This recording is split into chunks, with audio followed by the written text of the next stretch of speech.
everybody. I am your co-host. I am one of your co-hosts. I'm bad at this. I'm gonna restart this. I'm just gonna play the intro video over again and I totally this.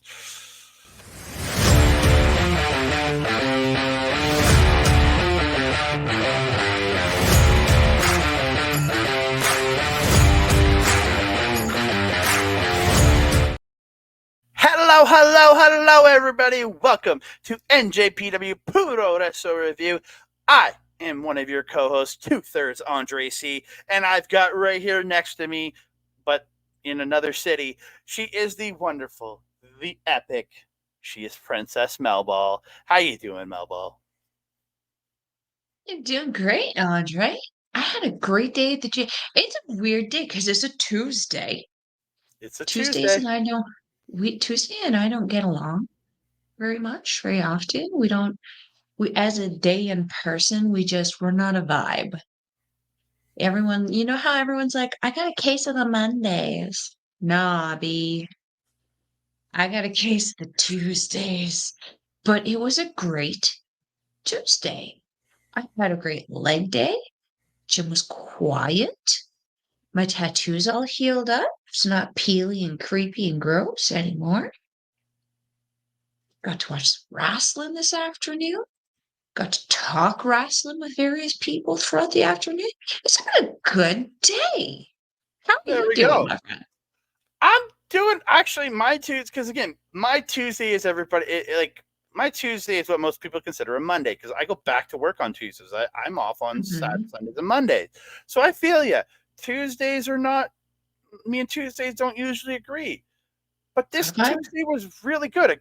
I had a really good day at work. They're giving me more and more to do at my job, so I'm like in my new role. They're giving me more and more they're giving me more and more stuff to do, which I'm really enjoying because I just feel I like so I'm happy that I'm been happy with that.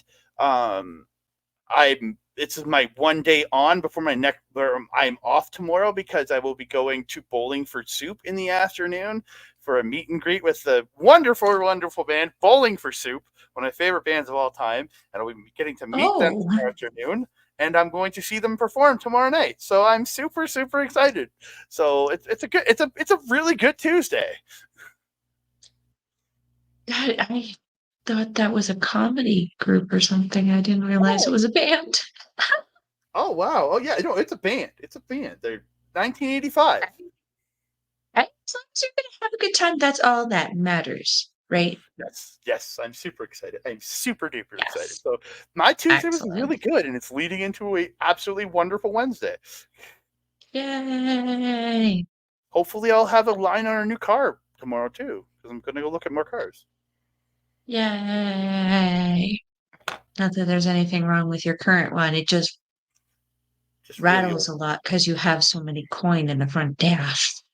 It's also old and needs a lot of work done to it under the hood, which you don't ever notice. So, yeah. I notice the check engine light, but I don't notice I don't tend to go under your hood. No, that's just due to there's a slight gas leak in the gas cap and it's always on because it doesn't seal properly. So that check engine light just doesn't go away because of that. Tremendous. Yeah, tremendous. Oh, the things we muse about when we're trying to kill time before we talk wrestling. Yes. Oh, mercy. Oh, mercy. But we are not here to talk about my car troubles and the check engine light that's permanently on in my car. We're here to talk some professional wrestling. We're going to talk NJPW, King of Pro Wrestling. And yes, ladies and gentlemen, a king was crowned tonight. But before we do that, Mhm. I want to thank each and every one of you. Whether you're tuning in on YouTube, whether it's Andre Melball's Talk, back video, or you're listening to us in audio form, we really do it over on A Plus Productions. We do appreciate everything you do to support us. So if you are listening over on A Plus Productions, thank you so much. And if you do want to hear us in audio form, aplusproductions.com. You can grab the A Plus Sports feed, the A Plus Entertainment feed, and the feed you can find us on A Plus Wrestling. So check us out over there and join the Facebook group so you can just chat with people and get the great community going on over there. And then if you are watching on the YouTubes, whether it's Backbreaker Video or Andre Melball Wrestling Talk, either one of these, please give the video a like. Subscribe to the channel if you can. We are slowly building. We appreciate all of you guys joining up and listening to us. Don't forget to go into the comment section and just leave your messages. We love chatting about all great professional wrestling that we talk about. We love to chat about it even more with you guys. Also, please share us out to your friends, family, and those who like strawberries. And don't forget to hit that notification bell so you can be alerted every time we drop a new video. Ding dong. Woo, woo, woo. I don't know. I can't remember what he says. It's starting making noises. In woo. In woo. In woo. Uh, Shout out to Kat, who's been like sending me that message like the last daily. 2 weeks straight. Well, I mean, we got the matching tattoo. There you go. There you go. You're bonded for life. Matching tattoos. We are. You're bonded We are. with Kat, and Kat's also bonded with Deb. So, yeah, she's bonded twice.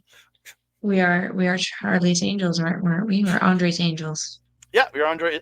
No, you're Andreas's Angels. I think we figured that out. That Right. And I'm Bosley. Yes. I choose to Made be. it work. I choose to be the Bill Murray version because that's the coolest version of Bosley, in my opinion. Because it's Bill Murray. He certainly was the sassiest, wasn't he? Yeah, that's why I choose to be him because it's Bill Murray. Totally fair. Enough on Bill Murray. Let's get into it. Let's talk some NJPW King of Pro Wrestling. And we've got to talk about an entire card before I get to what I really want to talk about on this show. But we're going to kick it off in some lucha libre action. The lucha. Yes. Lucha. We're going to talk Hiromu Takahashi versus Mystico. Mystico was given a plaque for his 20 years by the president, or that's the president, one of the reps from the company, for 20 years in professional wrestling. He was given that. And then Hiromu coming out with, I think, the next item I have to buy for Melball, the LIJ rice cooker. It's true. I don't have a rice cooker.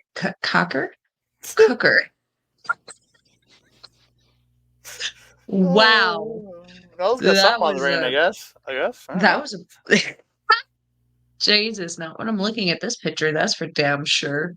Yeah, I don't actually have a rice cooker.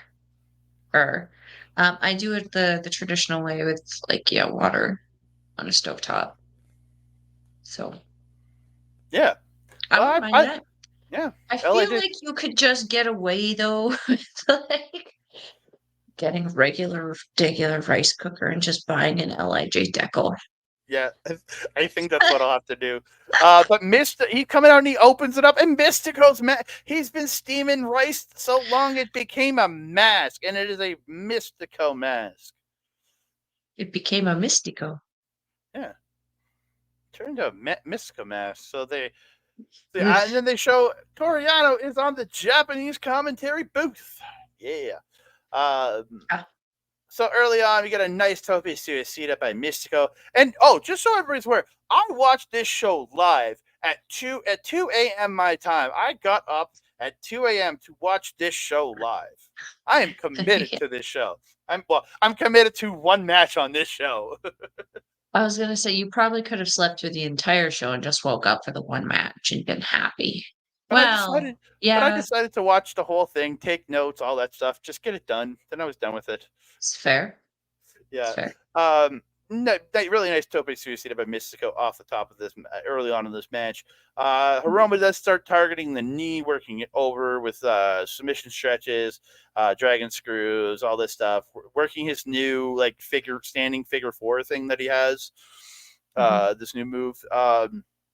Mystico fights back at one point, gets a rope walk, arm drag, and then a kick from the apron, and a springboard Rana, sending Hiromu out to the floor, and hits a beautiful-looking tornillo to Hiromu on the floor. They end up on the top rope at one point, and Mystico with the Spanish Fly. Yeah. And then, this is where I wrote a note, I hate the person with the air horn. But to this point, and I didn't realize what this was, because after this match, it never returned. And what I realized is this: I was listening to John Pollock from Post Wrestling when his review of this show, and he was talking about, yeah, this is something they do in Mexico. They have air horns and stuff. So I'm figuring they did it for the match to keep that feel of the Lucha Libre, and I'm like, oh, that makes a lot of sense. But I still hated it. Yeah. I don't know if you remember back to the Fantastica Mania tour that they did earlier. It was the same thing. They always had the air horns throughout it, and it only really happens during the lucha match. When I've watched a CMLL and AAA in the past, same thing. They always have the air horns to kind of celebrate their lucha libres, which is fun little tradition. It's a nice little way to not lose your voice. Hmm? It is also a really good way to make everyone within the, like, 10-foot radius deaf. Mm-hmm. I don't Yeah, know. Pick your dude, I really poison. could have used the air horn on last Friday when we were at our civics. By the end of the night, my voice was getting Or really sore. Yeah. I mean, they put on a great show. It was hard not to cheer. Yeah. So Mhm. Mystico gets a Canadian destroyer, but then he goes Yeah. for La Mystica, but Hiromu reverses into the Hiromu roll for 2. La Mystica is hit, but Hiromu immediately rolling out of the armbar, gets him up, fireman's carry, drop onto the knees, reapplies his standing figure 4, and turns it over into a modified cloverleaf, and Mystico taps out. Yeah. So they are now 1-1-1 in the lifetime matches. Yeah. Yes. Ain't mad about it. And then so they say Hiromu post match was kind of indicating that he wanted a hair versus mask match. It looks like Hiromu wants to get a haircut. Yeah, if I'm not mistaken, they also mentioned like Hiromu was looking for stipulations going into this match, but were not able to get anything kind of put into place before him. But yeah, it is looking like, based on the exchange afterwards, that Mystico is willing to put up his mask and Hiromu is willing to put up his hair.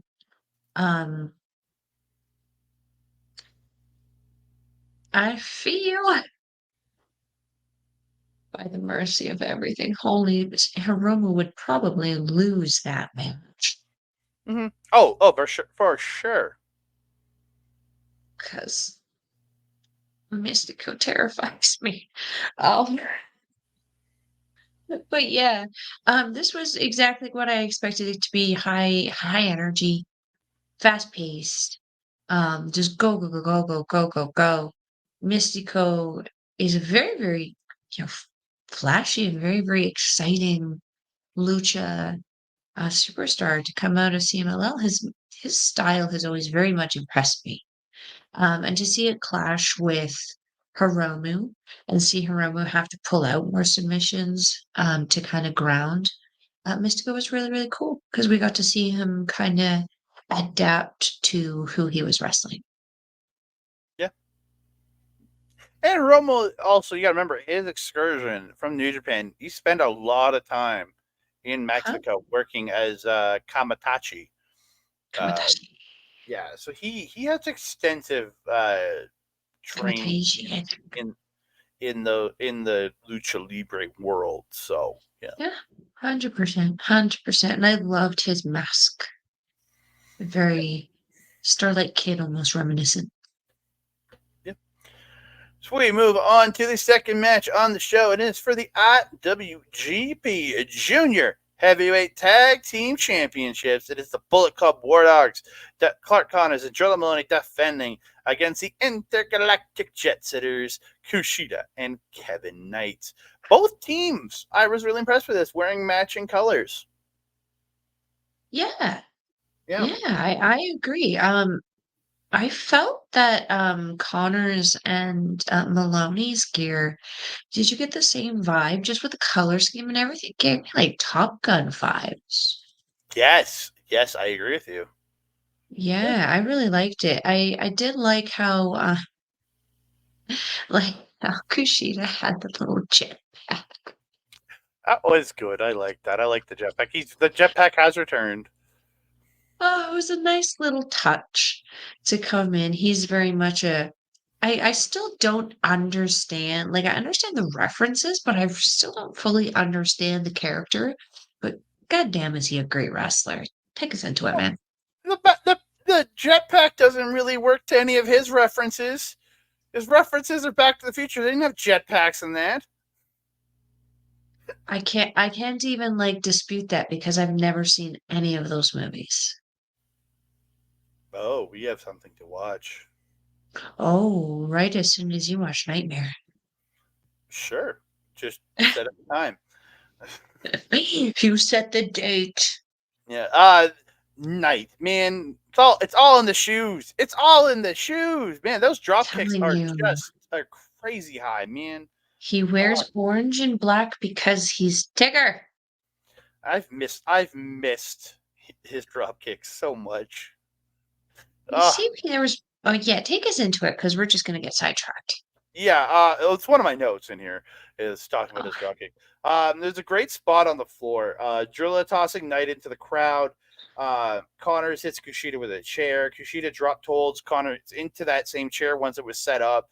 As Knight takes out Drilla on the other side, and like Knight or Kushida puts Connors in the chair, and Drilla or not Drilla and Knight running hops up on the apron, comes off with this huge double stomp onto Clark Connors in the chair, just crushing this chair. Super impressive spot. Yeah. The spears and the gores from Drilla and Connors in this match were all over this thing, and they were yeah. crazy. They were just throwing Yes. them.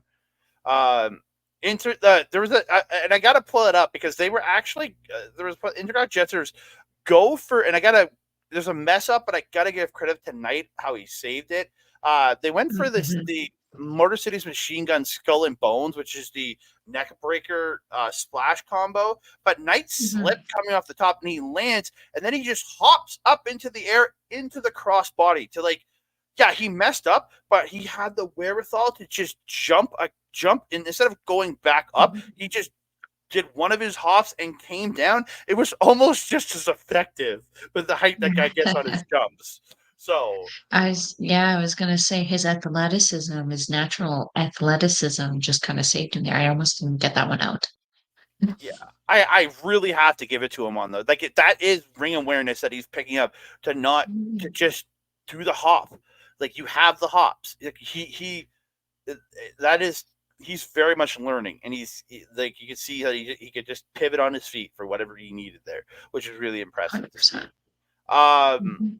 yeah. So the beautiful electric chair drop kick combo by the Jet Setters, the Connors, where they got up the Connors up like a shoe, and Knight just hops up, no problem, just boots Connors in the chest. I was like, Yeah.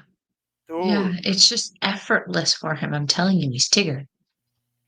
yeah. Then the War Dogs take over. They're just Kushida knocks Knight off the apron. Connors hits the G flip to Kushida. The Dogs hit the hit and run on Knight on the apron, which looked brutal. Yeah. Um, Kushida's fighting off Drilla. And he hits a Shote palm strike, but Maloney gets him up for a power bomb, and then hits a power bomb neck break, a running power bomb neck breaker combo by the Dogs. That both men hit Gores. Then they set up hit and run by Kushida kicking out of that last possible second. So they're starting to go for set up for the full clip, but Drilla ends up tossing Kushida into the ropes. And then Knight gets a blind tag. This is where they set up for the full clip, but Knight comes hopping over Drilla, punches Connors off the top, which was just impressive as hell. And then Kushida gets a backslide onto Drilla Maloney, and Knight comes flying over and lands into a jackknife pin. 1, 2, and for Mel, sadly, 3. And we have new IWGP Junior Heavyweight Tag Team Champions. This match was incredible. It was. There's no dispute on me on that. I was just not happy with the results. That being said, with the reemergence of Knight and Kushida, I hate to say it, but right now, two most credible junior tag teams, or you could even say most credible besides TMDK, most credible tag teams in New Japan. The tag division is suffering right now. And these two teams were just the perfect representation of what they have in the back at this very moment. Because I would put Catch 2 also as one of their top junior tag team and top tag teams in their company. But yeah, the tag team display, though, just the camaraderie of these teams, the way that they effortlessly flowed with each other, both like within their team and then together as like I want to say foursome.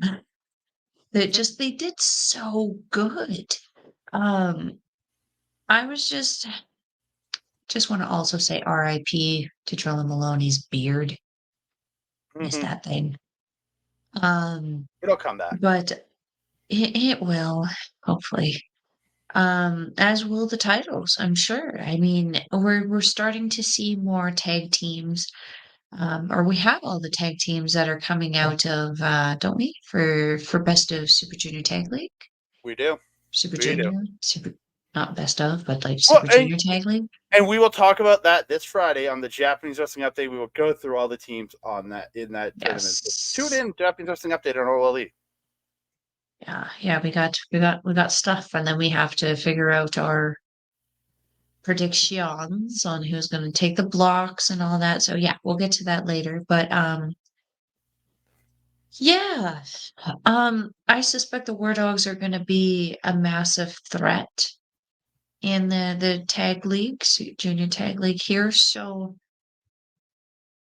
uh, it pains me to see them without the gold because they have really like them and their battles back and forth with Catch 2 and also with Knight and Kushida over the last couple of years have just been some of the most entertaining storylines that New Japan has had kind of going for it.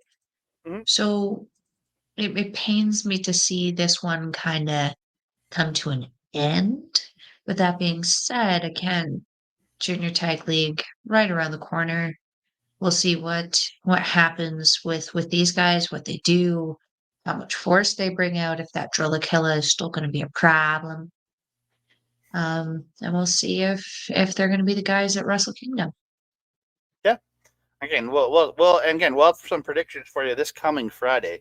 So tune in to Japanese Wrestling live to tape for live consumption on Friday, and will be out in audio form over the weekend over on A Plus Productions. So check that out.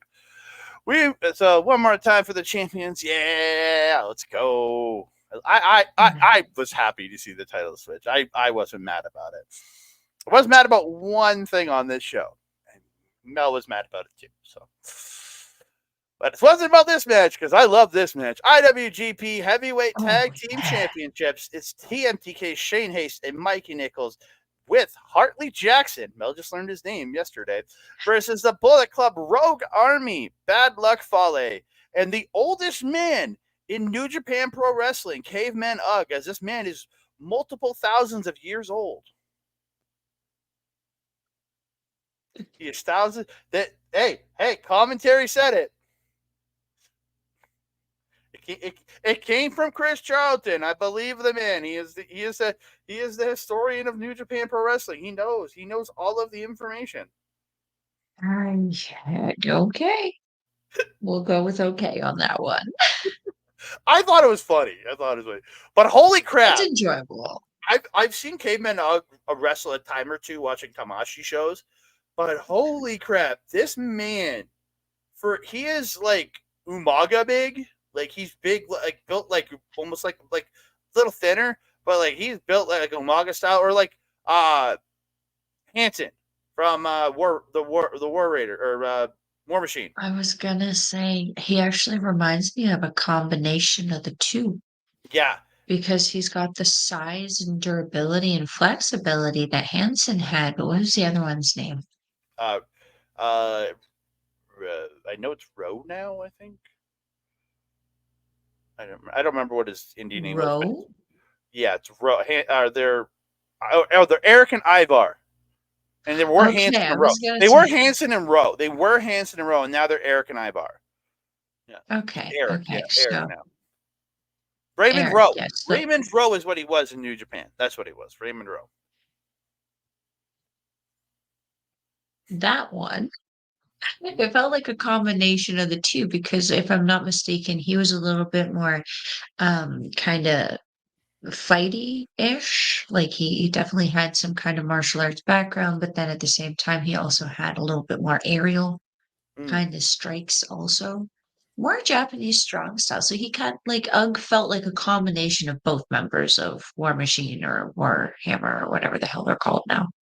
So like Ugg has this awesome move where he's running like as if you were going to go for a running crossbody, but you would spin, but he underspins. Like he comes like off the bottom to spin versus like it's like you see like R-Truth running and spins. He just rotates spinning, but he comes like backwards up into the spin. It's like a corkscrew spin cross body that he does when he's running. It is awesome. I am Oh, is so that what he was doing? Okay. yeah. He was kind of it was like he was doing like a corkscrew spin, but coming the opposite way than most people would corkscrew spin when running. So it was a really impressive. Yeah. Yeah. There's one point Folly or Ugg says Kim and Ugg just set up a table on the outside. Folly puts Nichols on it, and Ugg hits a splash off the apron to Nichols through the table, taking him out for a good chunk of this match. Yeah. So Folly gets in with Gosh. haste, and he slams him down. And we didn't have Kevin Kelly, but Folly took him to the tongue and massage parlor, baby. Yes, it's been so long since we've seen that. We've seen like the little one by Kaguma, Yeah, but it doesn't have the same impact. and he's going surfing a little bit while at the tongue and massage parlor. He kind of like stood on him too. He was, yeah. It was great. He was. Oh man. Hayes does a really good fighting back. It's a beautiful tornado DDT off the second to fall at one point. But yeah, Ugg with that shotgun running boot. Oh, just setting like it's like a one foot but it's not like a jump. It's just a running big boot, but he just hits so hard, sending Hayes into the corner. It's like a shotgun big boot. It was like, oh, so good. Yeah. Yeah, Yeah. that looked nasty. Yeah. There's just again, I really those spinning crosses from I have it multiple times in this match, man. But Hayes hit the drop kick at one point to kind of negate that running spinning cross body that he does, and it's a hit Mhm. just it's a running punt kick to the head of Ugg. It just tags in Nichols. Nichols comes in just hitting all these big power moves to Ugg. He fights off a toss at one point to get like a swinging power bomb. Hayes slips out of the grenade, and TMDK hit a double Uranagi or a double like slam to Fale, taking him out. Ugg comes back with these huge slaps, but TMDK gets him with the power bottom. They only get two. They get up, they pose like they're powering up. They pick them up. They go classic up in the air, Thunder Valley, and TMDK retain the IWGP Tag Team Championships. So first of all, let's talk about Ugg's entrance gear. So it was cool. He had that little like furry cape thing. But the saber-toothed tiger skull mask was so freaking cool. Especially when he Yes. was like roaring and shit and it would move with his face too. That was freaking cool. Yep. Um, I Yep. loved when TMDK came out and they were just like freaking Shane Haste twerking in the I love it. I love I Shane love the Hayes, man. dynamic Like you because have like these. he stops in front of Nichols. Nichols had to stumble over top of him twerking. Uh, My guy. it's the So weird funny. stoic nature of Mikey Nichols, and this just like Mhm. I'm gonna do whatever I want. It's the hysterical nature of Shane Hayes. And it's just It reminds me of Commander Zim. Do you oh remember yeah. that cartoon? The Mhm. little thing and the little like dog thing, and he's just like, I've "Yeah, seen what do random you memes, but do?" that's about it. That's Shane Haste. Oh, it's so good. Oh, Um, it's so this entertaining. is the yeah. This is the best I have ever, I think, seen Bad Luck Fale in my personal viewing of him in my New Japan viewing history, if that made any sense. Yeah, He has never 100%. been so limber. He can move around very, very easily. When they went up for that, I think it was that like double uranagi that they did, that little rock bottom thing. He went up Powerbomb. so effortlessly. Oh no, No, it there wasn't was a just a power double. bomb. Yeah, there was a double. There's a double uranagi there. The double rock bottom. Yeah, yeah. He went up so good, so easily, and they got really good height on him on that too. Not that I doubted that they could. I mean, Fale has also leaned out a lot. He's lost a lot of weight since the last time I saw him. Mm-hmm. Um, but he also looks like he already hit hard before.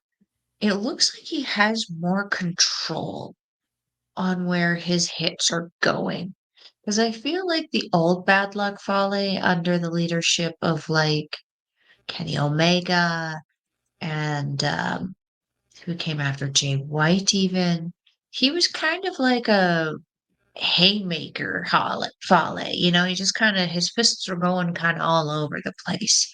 This match, he felt so like straight and narrow, like he knew what he was doing.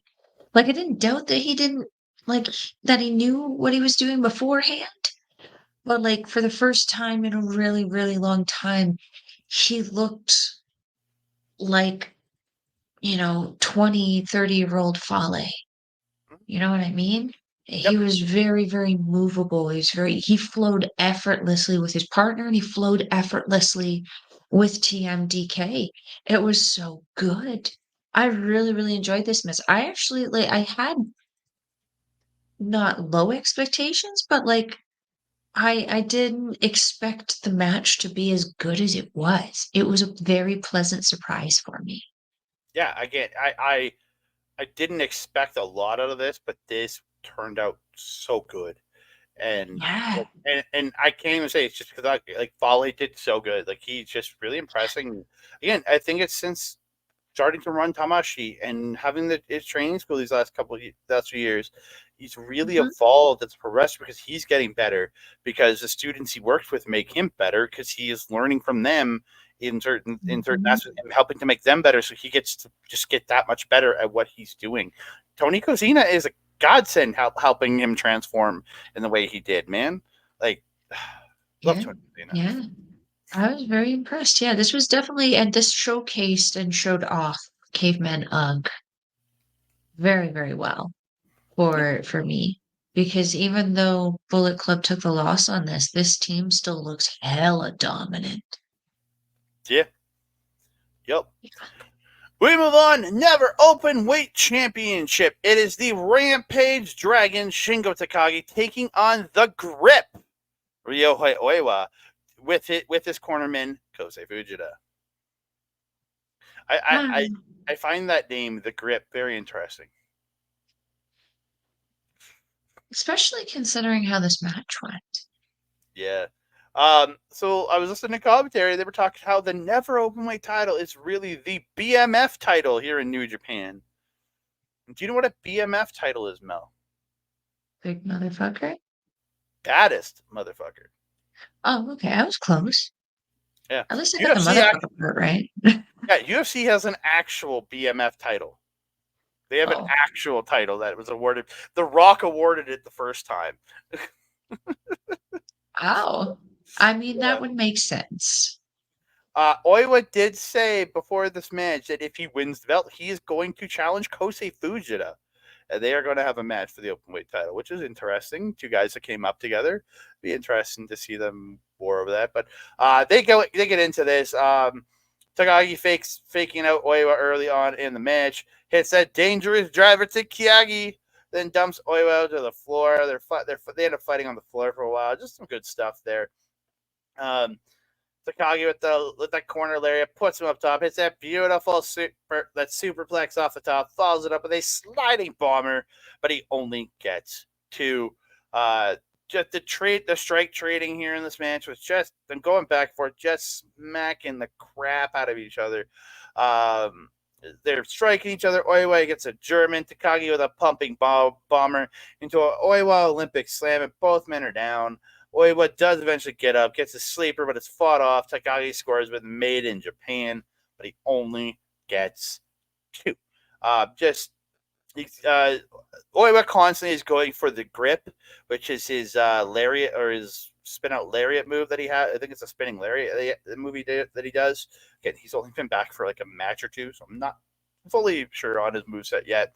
But yeah, Takagi blocks it, but Oiwa does end up hitting the grip at one point. He falls with a Doctor Bomb, which is that gut wrench power bomb that might have seen Willow Nightingale hit, but it only gets two.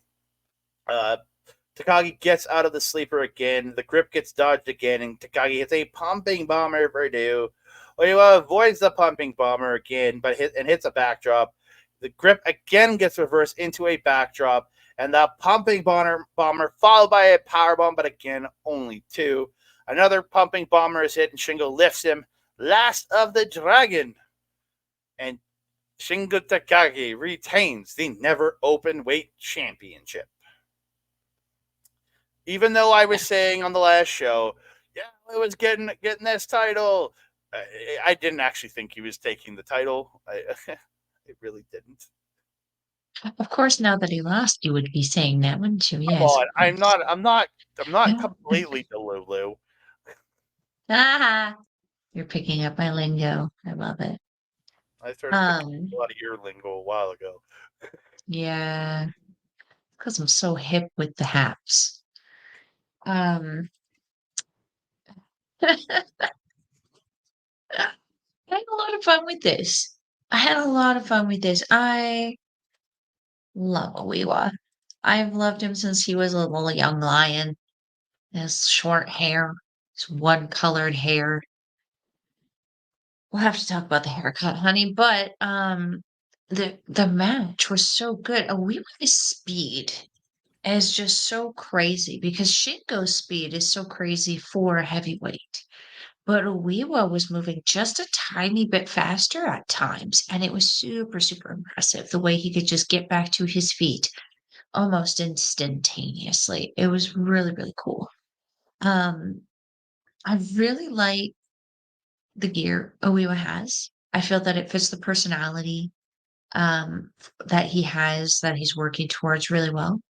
I do feel like he's like more going to be like that traditional kind of power wrestler, very similar to how someone like Sonata kind of wrestles, but with maybe less submissions. I didn't get a whole ton of inkling of submissions in this one, which is fine as long as he knows how to defend against them. Shingo didn't really mess around too much with submissions in this one. So I guess we'll have to wait and see what Oiwa is capable of doing here. But overall, I felt this was a really, really great match. It was a great defense for Shingo and was a great showcase for Oiwa coming back to New Japan and unfortunately, not picking up the win, not being able to challenge Kosei Fujita. But what an interesting combo that would be, wouldn't it? To see those two styles clash with each other. Because as I mentioned, it wasn't really made apparent that Oiwa knows very, very well how to defend against submissions in this match. Kosei Fujita, we know, is very about the submissions. Mm-hmm. That was He a said fun that little voice there. Oiwa's been gone, hanging out in other places, doing his Yeah. well, hanging out in another company. Still in Japan, hanging out with another company. Fujita's been under the tutelage of Sabre, just learning every submission in the book. But we're not. I don't think Sabre's taught him every submission because Sabre wants to keep a few for himself. I very much guarantee Obviously. that. Obviously. There's, You there, can't teach all of your stuff to everybody because then somebody's always going to have a way to beat you. We can't have that. I want to see Sabre teach him the orienteering with Napalm Death because he doesn't really use that anymore. So I'd love to see Oiwa pull that old move out. It's just one of my favorite submissions because you're tying up Huh? everything. It's so good. It's one where they end up splitting the legs apart and like making the person like do splits on the ground. But he's got one leg and he's using the legs to pull That's the other leg probably out. why most of these guys are not flexible enough. But that's why I want Fujita to learn it. So he starts pulling it out. Do it to show. Break some bone. Break some crotches there. Oh dear. Savage. I'll be talking about Fujita at the end of this show a little more too, because we have some I info bet. coming out of some backstage stuff. So Yeah. we move on. NJPW, or sorry, before we got to this match, they did announce Battle in the Valley returns next year in San Jose at the San Jose Civic Center. So more shows in NJPW shows in the evening for us. Let's go. Yay. We And then like they say, this. something about World Tag League, but those dates have already been announced. So I don't know what they were talking about. It was all in Japanese. I have no idea. When we come back, it's the NJPW World Television Championship. It's the NJPW World Television Championship. Yeah. Is Jeff Yeah. Cobb defending against Yota, Tsuji, and Ren Narita. Tsuji and Cobb both just taking out Narita early on. They're just kind of the announcers are talking about all the Three Musketeers looking for the first singles belt, and then Uemura has already technically exceeded all of them by winning the KOPW title. Because he's the first, he's technically because he's like so. Uemura is already better than the Ryohei Three Musketeers if you think about it, because he was the first one to win a title. Hear you. He was the first one to win a singles Yeah, title. yeah, the ones that matter. Well, like, he's not the first one to win a title, though. Yeah, He's the but first one to win a singles title. does Ren Narita or Yota Tsuji's 6-man tag team championship reigns really count? Because nobody remembers Ren Narita from back then, and because nobody noticed him. I do. Yeah, but I it's see you, 6-man. Narita. It's 6-man titles, and he feuded with House of Torture. So, No, no, no, no, no. and then he got Singles beat by title. Okada. Make sure Then he got your beat by verbiage is Okada. right. Then he got beat by Okada. So, yeah. Well, like, yeah, it's the bitch boy. Like, come on now. Yeah. So, Uemura, best of the four. Salmon Splash / Mount Tsuji, but we're always going to call it the Salmon Splash here. To Narita, and then Cobb falls in with a standing moonsault to Narita. I loved it. That was great. A lot, again, there's some good stuff here. Narita booting Cobb off the apron. Tsuji then follows with a tope suicida. Narita runs Tsuji really hard into the barricade. The video actually went out. A cable got pulled out. It was actually really funny. Oh, I Yeah, laughed at that. everything went black. Yeah, or went gray, I think. It kind of went gray. It was like the gray fuzzy lines across the screen is what I saw. But See, some it just went black from what I saw. Okay. Narita ends up running him into some chairs. This is where commentary calls Narita a heavyweight version of Yoshinobu Kanemaru. Yeah, Not quite, I could agree with that. he's not quite that good yet, but you can see it coming. You can see it It's on its way. He's certainly more technical than Kanemaru, though. Yeah, just kind of going through spots here.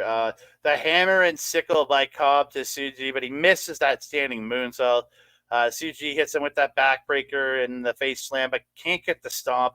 But Tsuji, he does hit a drop kick. He then falls out with the 17 crosses, but he only gets 2. Narita does grab the face of Tsuji, like choking him from the top rope. Falls it up with a Hell's Guillotine off the top, but Cobb does break up the pin. Towards the end of this match, Tour of the Islands is stopped by Tsuji, hits a knee to the head. The Gene Blaster does get reversed into Tour of the Islands. 1, 2, and the ref is pulled out of the ring. The low blow by Narita is then blocked by Cobb, and he hits a shot. Narita slips out of Tour of the Islands, hits Cobb, gets the push-up bar, hits Cobb with it, hits a double cross, and Ren Narita is your New Japan NJPW World Television Champion.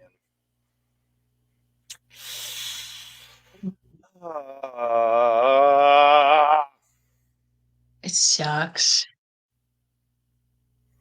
It sucks so bad. Because, like, I mean, I wanted to see Narita start growing. This is a better place for him to start. It just, and to be honest, like, do we think this is maybe a reward for being patient about the whole situation with Jack Perry? Because Jack Perry came in and pretty much hijacked the Ren Narita character and everything he was doing early in the year. Is this a thank you for delaying your career 4 months so that we can train this scraggly-haired, goat-headed dingus to leave us and go back to AEW? I mean, arguably, we sent him back to AEW, a much better version of himself that was given. Yes. Yes. Yeah, I would I have preferred to see the KOPW title maybe first? Yes.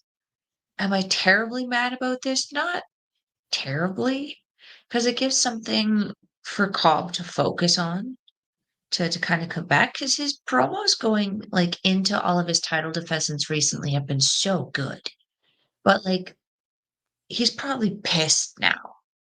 So what's an angry Jeff Cobb gonna look like barreling down on you wanting to get his championship back? I'm curious to see. Yeah. I'm just sick of Tsuji losing everything.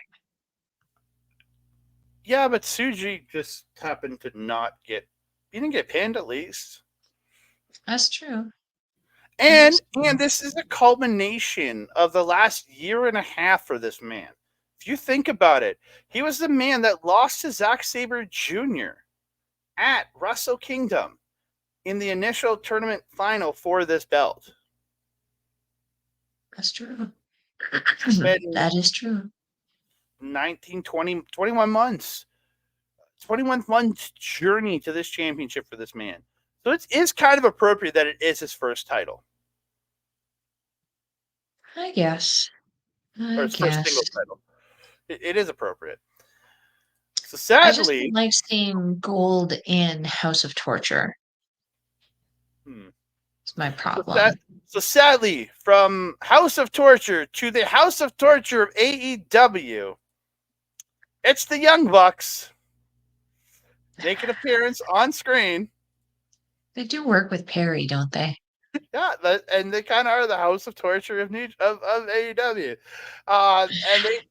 And they said here was they're gonna be at Wrestle Dynasty. You're the goddamn EVPs. Of course you're gonna be at Wrestle Dynasty. We didn't need a goddamn video for it, you jerks. And I'm not a Young Buck hater. I just don't care for a lot of some of the shit they've been doing lately. So, see, I've never enjoyed the Bucks. So, like, when I saw this, I was like, okay, you can be there all you want. Just don't waste our time wrestling. Please. We know they're going to. I'm curious to see what it is that they're going against. Because like those are those the AEW tag team championships? Because they don't have a junior division. No. So they're gonna be so are these two actually considered heavyweights now, or are they still junior division in New Japan standards, I wonder? I honestly don't know. I would love to 'Cause, see like, a Wrestle Dynasty them versus War Dogs personally, but I was just gonna say, because I feel like the War Dogs would give them a really, really great tag team match, but, like, if we're talking about a heavyweight tag team, I'd I'd hesitate to give you one. I don't know one that would be really competent enough to do it and to be able to pull off a win, which is not gonna happen anyway because it's AEW.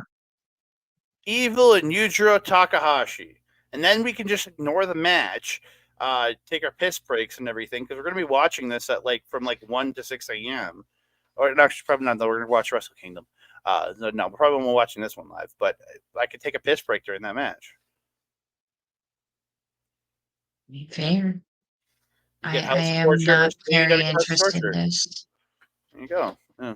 But if it's War Dogs, we'd have to watch it because I'd want to see just how badly they're gonna let Drilla and Connors actually go War Dogs on them.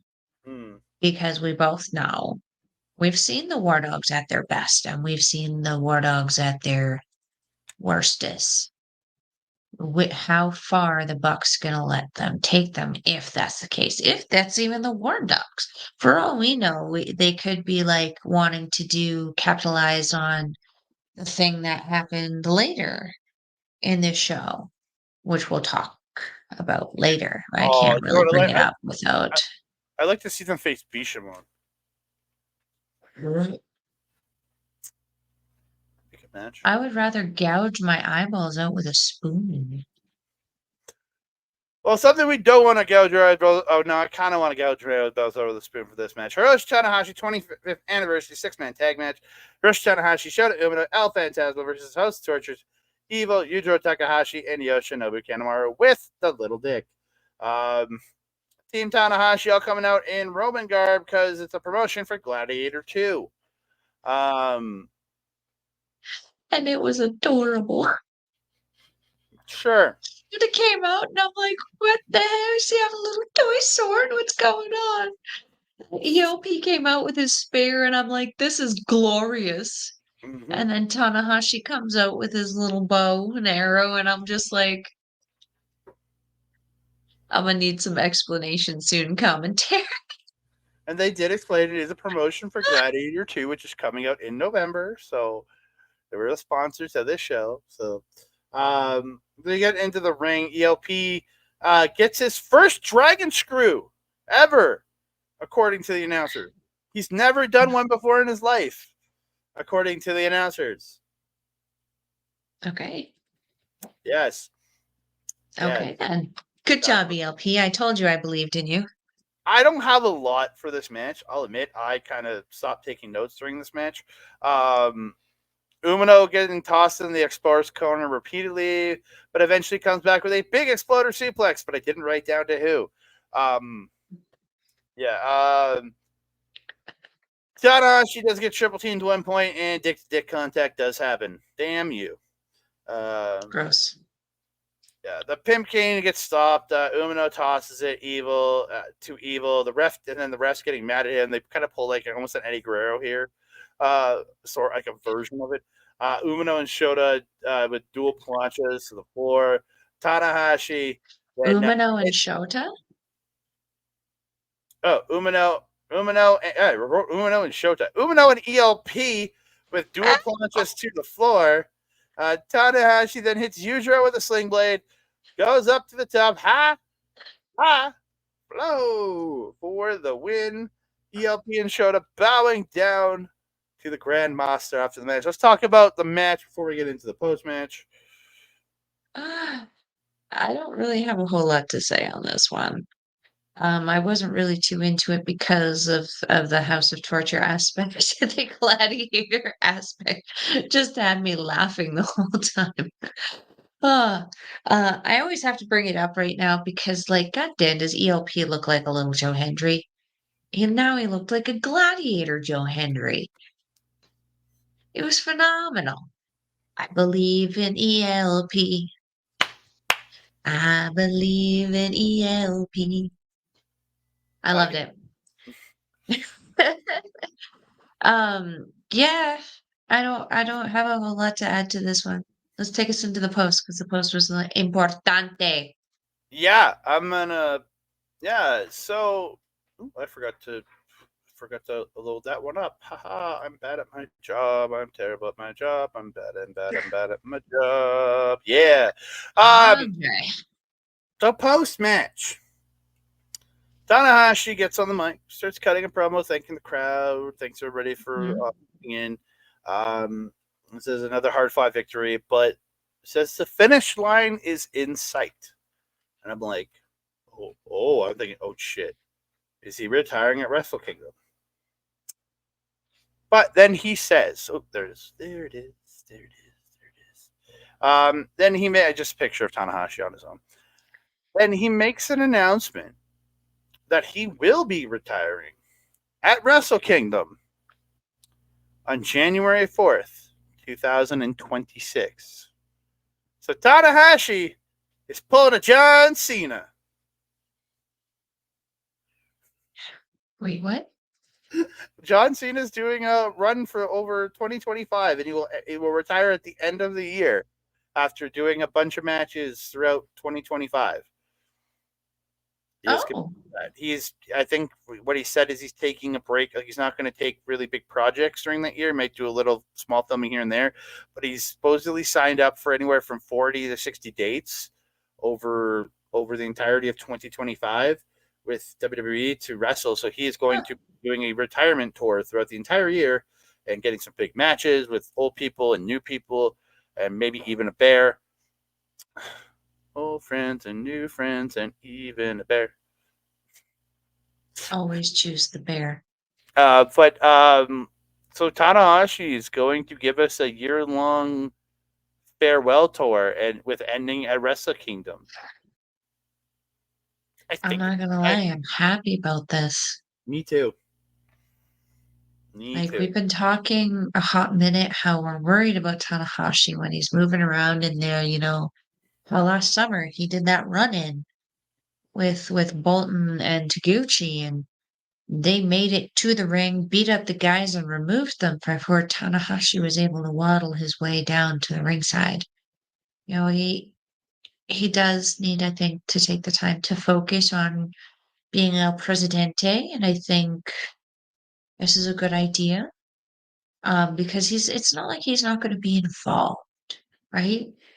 Like, he's great on commentary. So I think he'll be involved in commentary regularly. So I don't think he's going to be going away. But yeah, Andre, how you feel about this? I'm okay with it. Again, we've been talking about him that he's wearing down. He's gonna have to try and hang it up, and I'm glad that he's hanging it up at the start of 2026.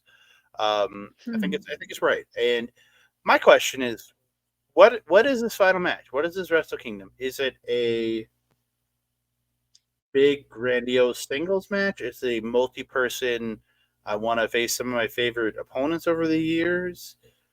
Like, if it's a singles match, who do you think it should be? Should it be the next big thing? Should it be Bolton Oleg, or would it be a classic, like maybe getting Okada to come back into a one final singles with Tanahashi? Like, what would you think if it was a singles? What would be your feeling? What I would like to see would be the passing of the torch, which is what they usually do in Japan. North American wrestling, we're very sentimental here, so that, when someone's retiring, they typically win their retirement match. Whereas in Japan, it is very much the opposite. It's almost like here's the reason this person is retiring. They can't keep up anymore. We saw that with Liger who lost both his exiting matches against Hiromu Takahashi as well as Minoru Suzuki, where we saw the younger generation and the old rival kind of thing. Both your suggestions are very, very good. But I think what I know. he will probably go for. Don't let that inflate your head anymore, sir. Um, I think that I think what we will get will depend on what he does going forward after the announcement. If we start to see him, even more buddy-buddy with Bolton as he has been, I suspect that that would probably be the pathway that we would start to go down. And how great would it be for Bolton to have that happen too, though? Hmm. Be great for his career. Yeah. But again, I can see Tanahashi wanting to go in the biggest match possible, which I feel Mhm. for him, his biggest match possible is one more time with Okada. If that's how he chooses to look at it. Again, it's how he chooses to look at it. Remember, he is the president. He can do whatever the hell he wants. He won himself a TV. Well, being that the outside people want to come back in, right? Yeah. And I truly believe if Tanahashi wanted the Okada singles, Tony Khan would be Mhm. like, yeah, Okada, you're heading to Japan. Like I guarantee you, Tony Khan would acquiesce to that. He would do it because again, he has respect for Mr. Hiroshi Tanahashi. Maybe not the rest of the, Mhm. but he has respect for Hiroshi Tanahashi. I sure don't for Kenta, that's for damn sure. Yeah. So post match, we get after this we got a beatdown. Yeah. Yeah. So they come in. Church comes in. They start attacking. ELP tries to make the save, but he gets taken out by Narita with the push-up bar. They continue with the attack. Evil says, "You're going to retire. How about you retire right now? Don't get to choose. I choose. This is my company." And yeah, I really don't care. It meant nothing in the end. Yep. I Um, hate just evil running his mouth. I did make a note though afterwards. ELP and Umino can make a really good team for the World Tag League. I agree. They worked very, very well together.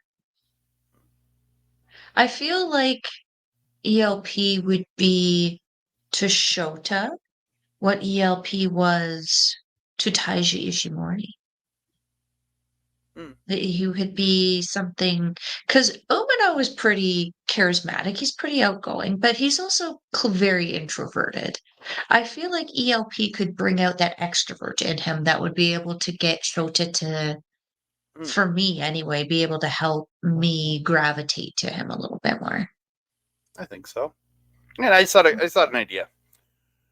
Yep. So we move I like on. IWGP Junior Heavyweight Championship. It is DOUKI versus Show. Show dragging DOUKI Yeah. out of the ring, ripping his jacket off of him, choking him. The ref won't let him use a chair. He ends up taking Sho Makato and throwing Sho Makato into the ref. Then takes another young lion and tosses young lion onto the ref on the ground. Murashima. Um, Murashima. Then he hits Sho hits DOUKI over the head with a chair. They get in the ring. Sho has the wrench. And he ends up pulling off of DOUKI's mask. And I'm gonna just go to it now. This is what we saw. Yeah, Uh, horrifying. Very Kishin Liger esque here, with the Mhm. mask pulled off. Very much Kishin Liger's alter ego. Kishin Liger. He has all that face paint on. He hits a blood mist to Sho, and takes the wrench from Sho and hits Sho with it. DOUKI is unhinged. Yes. Picks him up, gets him set up for Suplex de la Luna as the ref is ringing the bell to start the match. Yes, good job, Marty. Hits Suplex de la Luna, rolls through essentially into hitting a chaos Suplex de la Luna for the win in officially 14 seconds.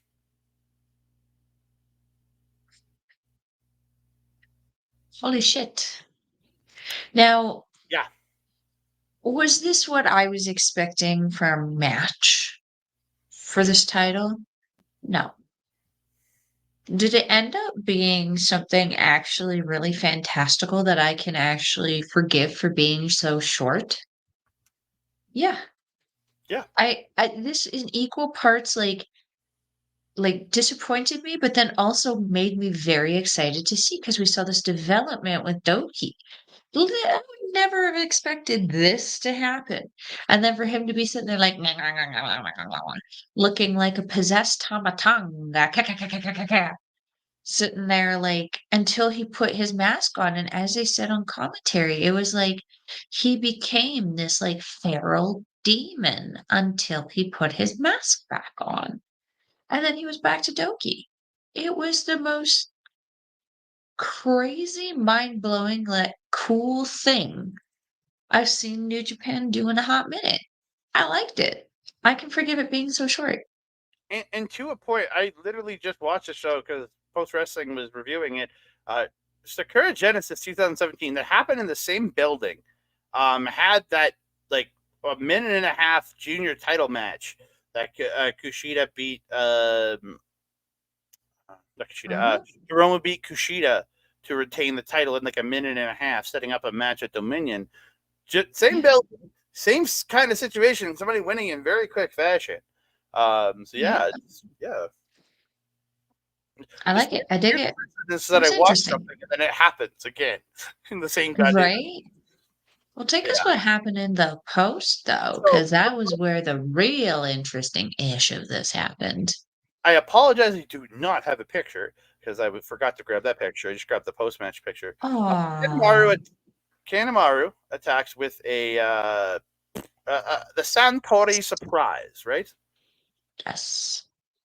Yes. Yeah, he attacks with the Santori surprise. Um, and yeah, he's being a dick as usual. Like he's Yoshinobu Kanemaru. He's a dick. I'm He's in literally House trying of to kill. Torture. Come on I'm now. trying to kill time here, lady. I'm just trying to kill time. Trying to And edit. I'm trying to help you. We're going. We're going. Yoshinobu Kanemaru being a dick to go. There was no dick through I didn't contact. even think about that one. A dick to go. You're funny, you know. Uh, I know. This is why most people love me. Yeah, so Kanemaru attacks. He's beating up on DOUKI. And then we get a return. The return I didn't think was going to happen here. But I was ready for it, baby. The man who I was very much getting behind before the start of this year. He makes his way out. It's Master Watto in a very Yay! different look. He does no longer have the blue hair and looking pretty goddamn fly in that suit. When he first came out, I didn't think it was Master Wato. I thought it was Yo. Me too. That's what I thought. I'm like, oh my god, yo! And then they're like, it's Watto. And I'm like, oh shit, it is Watto. It is Wato that he hit Recitamente on Yoshinobu Kanemaru, and I was like, hot dig the dang. Oh, Master I was Wato is back. I was so happy him hitting Recitamente there. He gets the mic. Yes. I'm gonna put it on. I'm gonna put it on. There it is. There it is. He says, everybody and DOUKI, it's been a while. I'm back and healthy. I will challenge you for the IWGP Junior Heavyweight Championship. And then they get into each other's faces, and it's just like, I pray this is Wrestle Kingdom, but there is, I don't know. They did announce the Power Struggle show, so I don't know if it's that Power Struggle, but I want this to be Wrestle Kingdom. I feel like Power Struggle will be a little too soon, but it wouldn't surprise me if they did because they would need someone to challenge for that show. Yes, yes, it is happening. I just looked it up. It is happening. It is. It is for Power Struggle. Power Struggle, DOUKI versus Watto. When is that? Sorry. November the 4th, November 4th. Right, it's also the finals. It'll be the finals of the Super Junior also there. So they got a little over a month, a little less than a month to kind of get the feud kind of rolling. I'm gonna check it out. Yeah. Yeah, I'm excited for this. I'm really happy to see Watto back. We've been missing him, longing for him to come back and shake up the division. So yeah. Oh yeah, because DOUKI nor Master Wato is in the Super Junior Tag League this year. Well, I mean, who could they really tag with? I don't think Takamichinoku is around enough. Yuya is injured. Sonata and Taichi don't qualify in Doki's team because when you call yourself just five guys, kind of limits yourself. They could team together as reluctant partners. Yeah. I don't think that would go for. No. And wasn't Wato's partner last year Desperado? They were both a part of Hontai. Yeah, they were a team last year. They were that team that weren't getting along at first, but then learned to bond as the tournament went on. Yeah, Watto was doing the "we're friends" and Desperado. It was essentially like the male version of whatever friendship dynamic that Wednesday Addams and Eunice had. I think that was her name in the Wednesday show. Never watched it. Do you remember Wednesday was the dark, broody looking one, and then her roommate is like the rainbow Never watched werewolf girl? I haven't either, but I am on the internet enough. Did you literally just say rainbow werewolf? Yeah. Okay. She likes rainbows and she's a werewolf. Like, what do you want me to say? All right. We move You don't on. judge people what they like. We move on. Global Heavyweight Championship match. Hirooki Goto with YOSHI-HASHI challenging David Finlay with Gedo. Goto's kids are at ringside for this match. And Finlay's a dick, just simply. He's running Goto into the barricades on the floor, flipping off Goto's kids, getting in their faces, yelling at them. He's a real dickhead. And he constantly is taking him in and out early on, just skiing with them on the floor and messing with the kids. Goto does fight back, hits a wheel kick, sending Finlay into the post. Again, they're in the ring. Good wrestling in the ring. Ushigoroshi gets reversed, and Finlay gets the Northern Irish curse backbreaker. Love that backbreaker. That thing looks so good, though. Damn, is it good? Yeah, it's gonna destroy his knee, but damn, is it good? These two are just beating the living piss out of each other with the strikes up to each other. So good. Goto ducks a lariat, hits a reverse GTR, but Finlay comes back with a lariat, hits a dominator, but he only gets two. Finlay does get sorts of those crossfake strikes, hits the buckle bomb, but Goto comes right back out with a huge lariat. They both go down. Again, really good stuff in this match.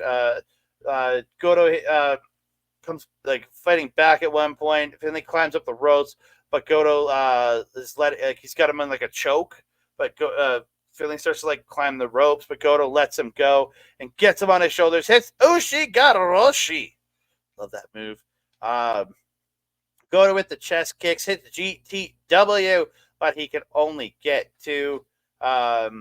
Finlay fights out a GTR, but Goto hits the headbutt. Goto lifts him, hits Shotenkai, but the GTR, I wrote GRT.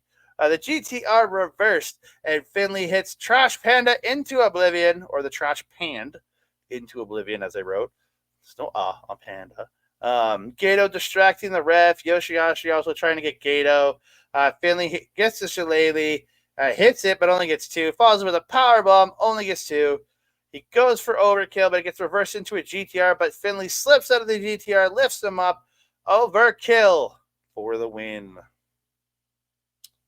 And Goto's daughter is crying her eyes out, and Finlay is such a dick. He's going over, he's like, and he's just such an a-hole, and I absolutely love it, because weaponize the children, and children are not our future.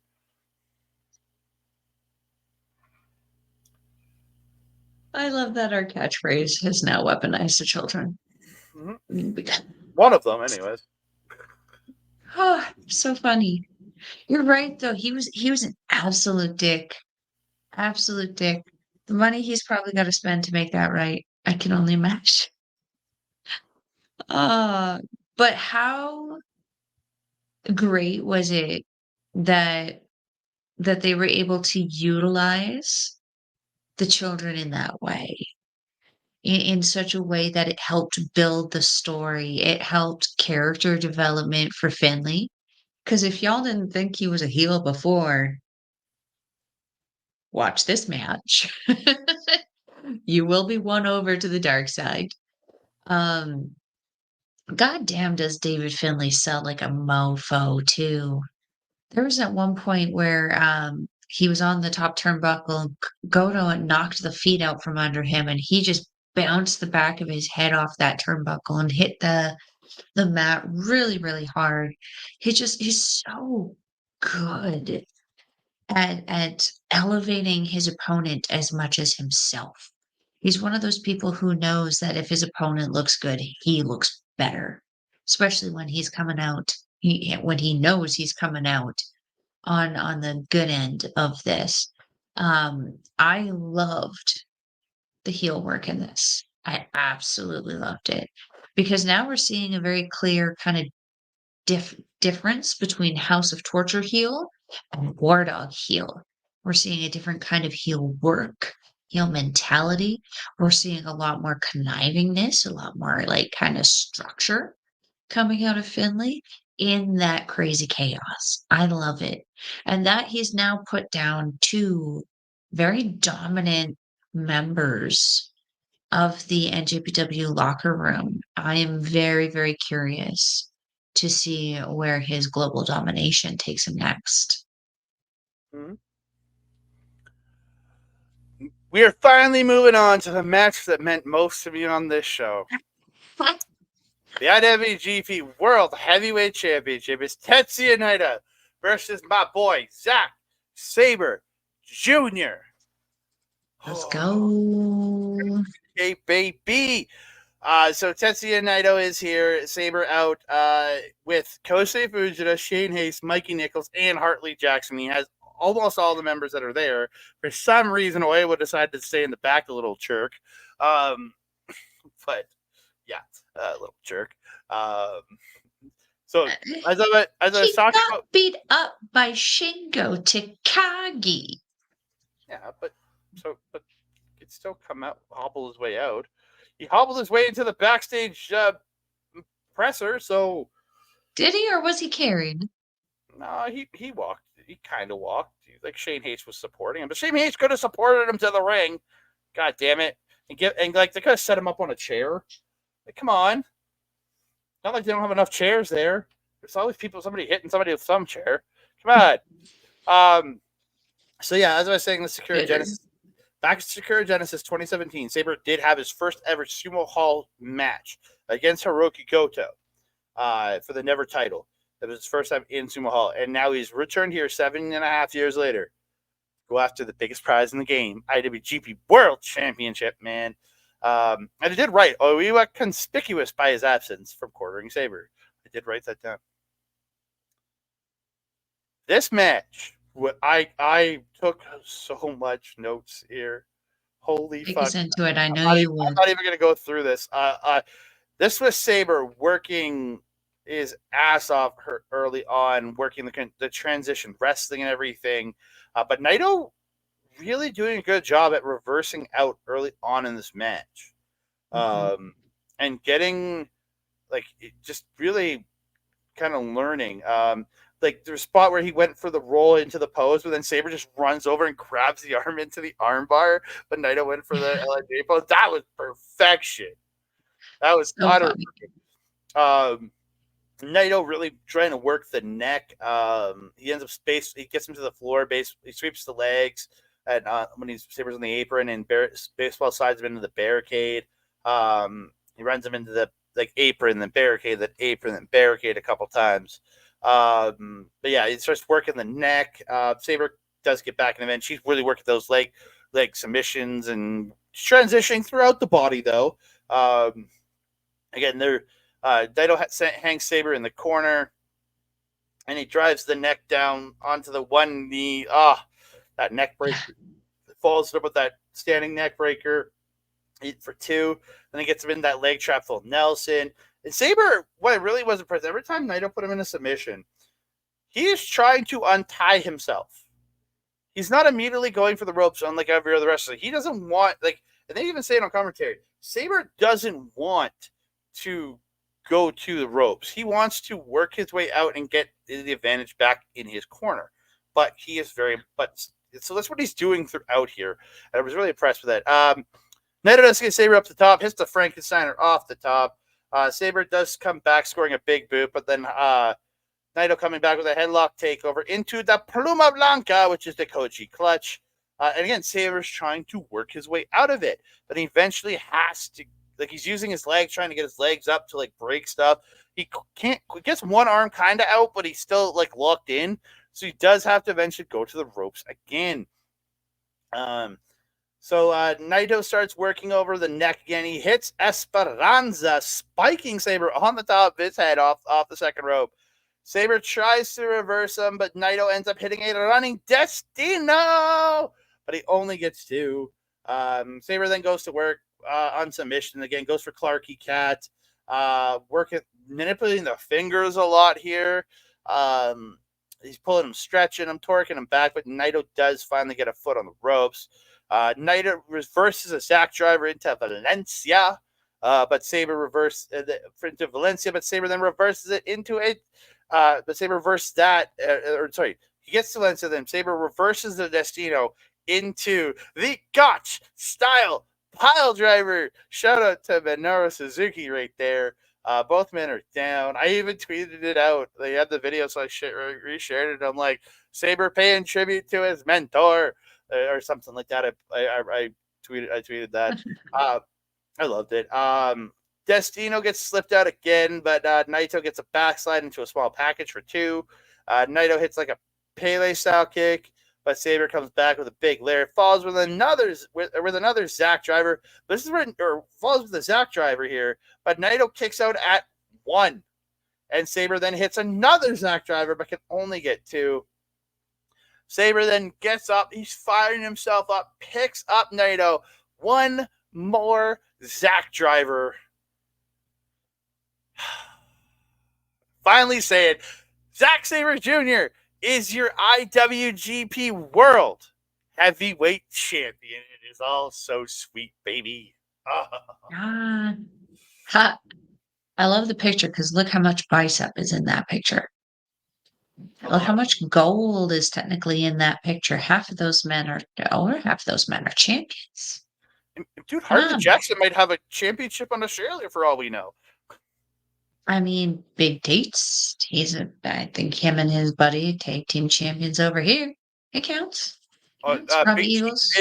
Big Teach is the MLW National Openweight Champion. Yeah, Robbie Eagles. I'm pretty sure he's still a champion in Australia. PWA. Yes.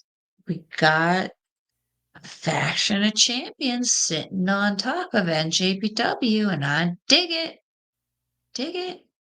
I love it. What a celebration. I don't have anything there's one part I did have to add to the match.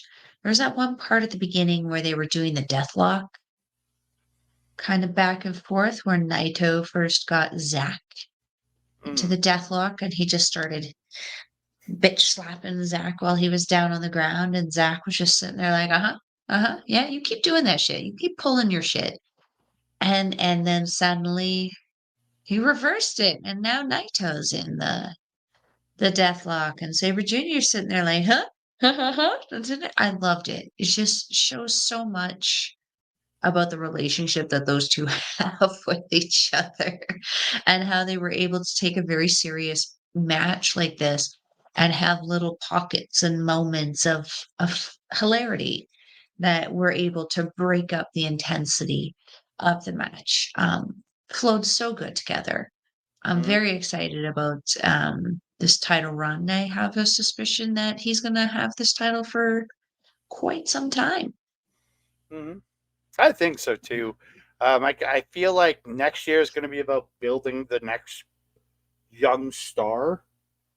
Yeah, And we're going to see a resurgence of the Musketeers. I feel like Sabre is going to be that presence who is fluent in Japanese, but he's very much appealing to the North American crowd because he speaks English. He can really get across his charisma and everything over here, and Yeah. speak. And I feel like they're going to run with him for the year, and he eventually drops it to whoever. Like, is it a Yota Tsuji? Is it a Yu Uemura? Is it a Shota Umino? Is it a Ren Narita? Probably not him. Is it a Ryohei Oiwa? Again, it could be any of those guys. I feel like it's going to be any of them except Narita could be that person challenging at Wrestle Kingdom in 2026. Anyone but Narita. Yeah. Poor Narita. Until he stops being torturous, I don't need to see him in the main title program. That's for damn gosh darn sure. Well, to be fair, the character of Ren Narita has become far more interesting in House of Torture than he was when he was with Hantai. Mm-hmm. Oh, 100%. It's just he's still not for me. He still sucks. Yeah. So, you got anything else? No, I am good. So Sabre gets the mic. He in Japanese he does say, "It's coming home" in Japanese, Yes. and Chris Charlton did make sure he said that to translate that. And he says some stuff, and then Sonata makes his way out, and while Wato's suit was nice, this man, Sonata's got suit game. That's for gosh darn sure. He got suit Oh game. gosh, yeah. He might not what he lacks in charisma, he makes up for in aesthetic. If That you man is a saw very fashionable man. if you saw Sonata walk into a club, you would think that man is going to rizz up every lady in this club. Then you realize, no, 100%. you realize this man has no riz. He has no charisma about him, and he couldn't get a girl if it was him and her in a brown paper bag. But I'm joking. The man could, He but wouldn't again, understand if she was grinding up on him, right? yeah, he's just got zero. He doesn't like. He just has zero charisma. Yeah. And he says it's his last chance to become a champion this year. Next week at Royal Quest, we face off. Why don't we make it for the title? And Sabre does agree to this, but Shota Umino makes his way out, and he is not happy about this. Do you notice Umino got booed here? Well, because how rude. Yeah, he's ruining. Sonata's already come out and ruined the celebration. So now Yeah, Umino's it's trying rude to ruin enough it. that Sonata interrupted, but now it's ruder But still that Shota is. I can forgive Sonata because he's taking his shot to make sure his match in 6 days' time from this show is for the title. So I can forgive that because I didn't think Sonata, after he got agreed to the title, was going to stay. I figured he was just going to come in after the title match and leave, let him keep celebrating. But Umino comes out and he's getting booed. He tells everybody to relax. Tanahashi is announced he's retiring. Hantai isn't in danger of being worn down. Hantai needs to be have a resurgence, and he wants to challenge for the belt. And then Sabre says, "This week's a little hard. Maybe next week." Like, it was Sabre's line to this. Then Takagi shows up, says he wants a shot at the title. They're 1-1 at the G1. He said he beat him at the G1 this year. Shota says, "Yeah, but I beat both of you, so I deserve it first." And Sabre says, "Everyone calm down. I'm tired and I just won. I'll wrestle Sonata first. After that, give me time to think about it. Shut the hell up and get out of the ring." I just love that last part. Which is So, fair because, again, how rude. Takagi, I expect better out of you. like, again, I will forgive the Sonata one because he wants to force the hand to get the title match, which I get. But the other two could have just done this backstage. They could have interrupted the press conference and got just all this across. But no, they have to ruin the celebration. So they all It leave. was not necessary. Sabre says the summer of Sabre is over and the era of Sabre has begun. It is also the era of TMDK because TMDK is his team, and they are the mighty, and the mighty don't kneel. And then he goes through the crowd. Like, he goes through the crowd and just celebrates with everybody wearing TMDK gear. Other people are trying to get pictures with him, and he's just like walking past them, ignoring. If you're wearing TMDK orange, or you have a banner, or you have something TMDK, or Sabre Jr., he is taking pictures and posing with those people, but he's ignoring everybody else, and I respected that so much. Reminiscent of our favorite Mitch Clark. Yes. Yes, but although he did violent tip touch a bunch of people at the last show, though. That's true. That's true. Because they're catching on to him, though. Yeah, we have to come up with Catching something on new. to the treasure that we know as Mitch Clark. We have to come up with something new then. So again, and then Sabre ends up heading to the back. Haste is like on commentary. Sabre's going through the crowd, just like yelling random shit you can't quite understand, but you know he's like celebrating it. And like Charlton's responding to him, and then what's it? Walker has to leave because he has to go catch a bus to go to the airport to fly out or something. So you just got Charlton on commentary, so essentially celebrating this because you know how behind Sabre he's been throughout all of this. 100%. I didn't watch the entirety of the press conference because I decided to go to bed after a few minutes. But they did go to the press conference backstage, and I did write this. I hope we see Shota versus Shingo at some point in the next little bit to see who gets a shot at Sabre at Wrestle Kingdom. I feel like it's going to be one of the two of them at Wrestle Kingdom. So, yeah. Yeah, it's true. And That's Sabre, true. And if that's the case, it'll most likely be Shota because what a main event that would be. Yeah. So the only stuff I've gotten from the press conference so far is that I saw that Sabre calls Oiwa the mullet. He doesn't call him the grip. He calls him the mullet. Yeah. And Sabre and all the boys are drinking Sapporos. And then they did give Fujita the mic, and he did end up the open challenge was made by Gabe Kidd for Fighting Spirit Unleashed on November 8th. Yeah. One Kosei Fujita is taking that open weight to heart.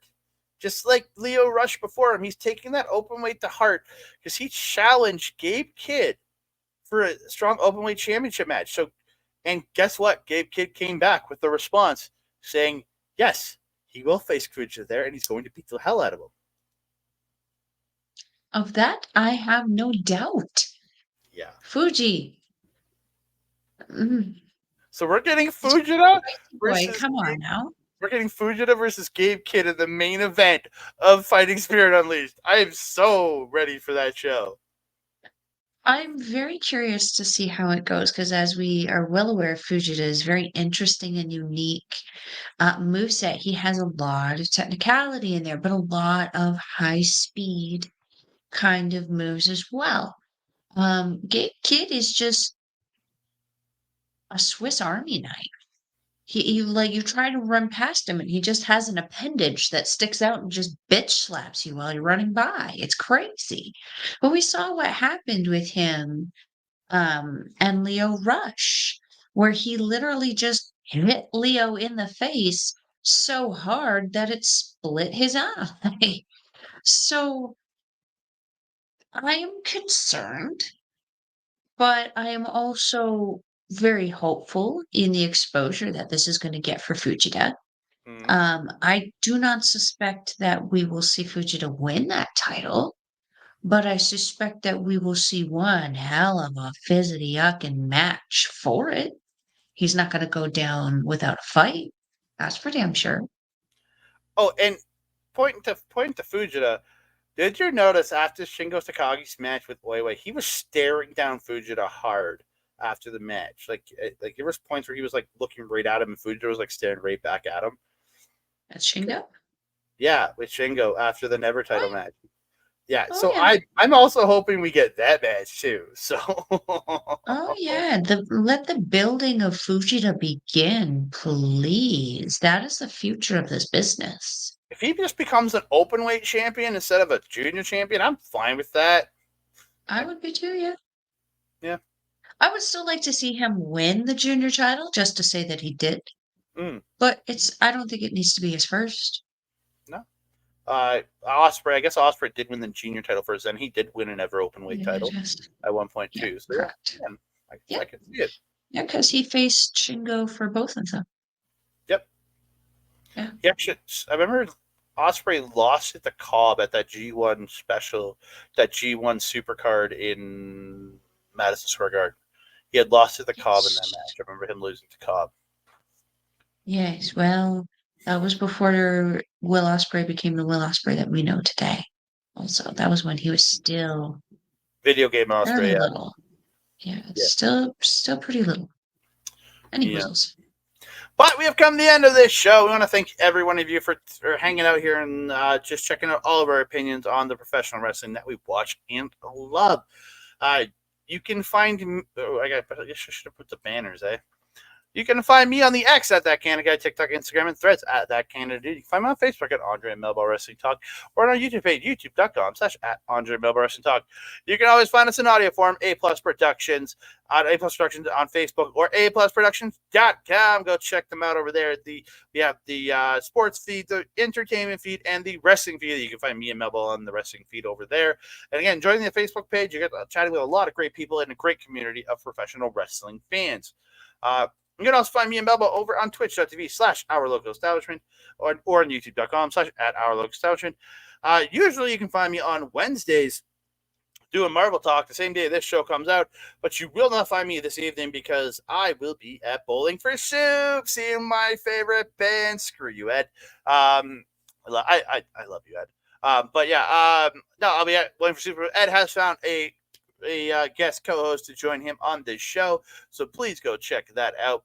Marvel Talk every Wednesday at 8-ish Mountain Standard Time, 10-ish Mountain Standard Time, just depending on what time we get started from watching the episode that comes out at 7 o'clock. So yeah, go check that out on over there. And actually, one more plug. Please go over to rememberthegame.com, where you can find myself this week guesting on the episode, talking the Resident Evil movie with my boy Adam Blank, the host of Remember the Games. Go check that out, rememberthegame.com. You can see me there. Also, one more shout out, Mike the Rev, youtube.com/@backbreakervideo, where he simulcasts all of our stuff. And then he's got his Twitch channel, twitch.tv/Mike the Rev, where he has all his AEW watch alongs over there, and then games the rest of the week. You can find those gaming streams replayed over at youtube.com/@backbreaker_gaming, where you can find content from him, Mr. PJC, this wee little man right there, Rick Jules. You can barely see him, but it's Rick Jules. And then their frequent guest, Kayla J. Kayla J. Kayla J. Kayla J. We love Kayla J here. Yes, we do. Melbo, where can they find you? If you're wanting to follow a Melball, you can follow her on the X thing on at Collins Melball. You can find her on everything else: Facebook, Instagram, TikTok, Mastodon, and Blue Sky at Melball Collins. You can also find me at Our Local Establishments programming Japanese Wrestling Update with this guy every Friday at PM Mountain Time, unless it's not. And then we'll let you know on social media. This week will be a pre-recorded episode because we will be at the Top Talent Show at Midway Music Hall watching Kurt Angle do whatever it is that he's capable of doing at this point in his life. And The chanting Beast "You suck, Mordos! Adam." And the Beast, more toes. More toes, according to Ian Riccaboni. Mel Anywho, doesn't want more I'm toes. excited for that. I'm excited for more toes. Yeah, so Friday we will be there. So this will be a pre-recorded show. It will be coming out 8 p.m. Mountain Time.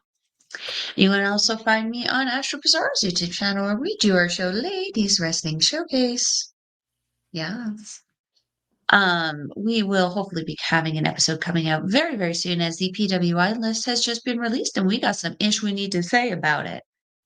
Yes, we do. Yes, we do. I haven't So seen it yeah, yet. stay tuned to our socials when you are not, you might be okay with it. Yeah, stay tuned to our socials to find out what's going on with that. If you're wanting to watch New Japan Wrestling, we will leave a link in the description box below. It is njpwworld.com. It is not 999 yen. It's like more. It costs Andre? me about $14 Canadian per month. So like a flashy thing of Sean Spears.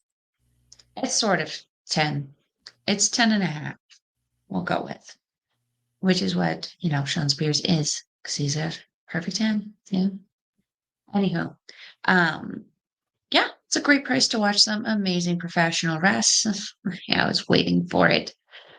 It's a great price to watch some amazing professional wrestling. You can watch the show that we watched and talked about today. You can go back and watch any other show from the years that passed. You can also go if you're wanting to get a taster before you commit to purchasing njpwworld.com. You can see all of the NJPW World TV Championship matches for free, featuring Zack Sabre Jr., Jeff Cobb, even Matt Riddle. So go check that out. Andre, my trusted friend and colleague, do you have anything else to say to the beautiful people? I just want to say thank you all so very, very, very, very much. Please like the video, subscribe to the channel, comment down below. Please share us out to your friends, family, and kooky little people who like to throw things at other things. And don't forget to hit that notification bell so you can be alerted every time we drop a new video. Ding, ding dong. Ding dong? Ding, ding, ding, ding, ding, ding, ding dong. Ding, ding, ding, ding, ding, ding dong. And that being said, I am your Melball. Over there is Andre. Oh, Andre, you gotta give a discretion and thing when you're about to flash your little dick on screen. That's gonna be a fun thing for the poor people in audio to listen to. I have no idea what we're talking about. I am your Melball. Over there is Andre. We will see you next time. Adios.